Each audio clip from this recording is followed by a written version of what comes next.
Salam aleyküm dostlar. Yine biz gəlmişik Çınar dağlarına. Məncələ gözəl, təbiət gözəl, payız ab-havası hiss olunur. Noyabr ayının 3-üdür.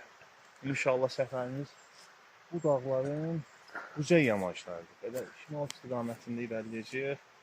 Məqsədimiz gəzinti və şabaltı yığmaqdır. Gələn görüşlərədək kadrların davamı olacaq. Operatorumuz Heydər müəllimə dərin təşəkkürlər. Bu gördüyünüz bitki, yaxınlaşdırın Heydər müəllim, ağacda yaşayan sarmaşıqa bənzər bir bitkidir. Adını qeyd edirəm. Deməli, bu özü ağacda kök atıb, ağacla bəslənir. Fotosintez özü eləyir, həmişə yaşıldır. Mineral və suyu ağacdan götürür. Parazit bir bitki növüdür.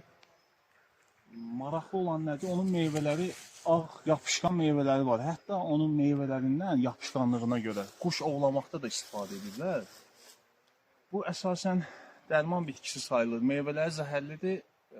Xərçəng xəstəliyində kemoterapi, kimyoterapiyadan sonra bədənin müqavimətini bərpa etmək, immunitetini gücləndirmək üçün onun meyvəsindən dərman hazırlanır. Məsələn, bu Almaniyada istifadə olunur. Bir mənbədə oxudum ki, Türkiyədən bu məhsul xam mal şəklində alınır və ondan çox qiymətli preparat hazırlanır.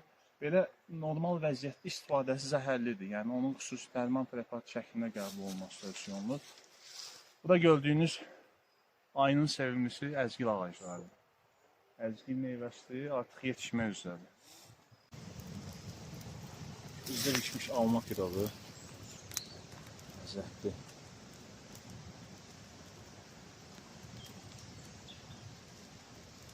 İstidir, əlim yanır.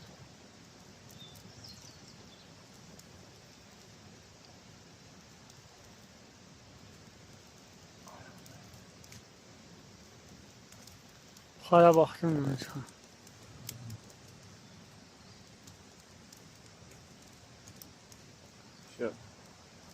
Hazırdır. Maşa olsun.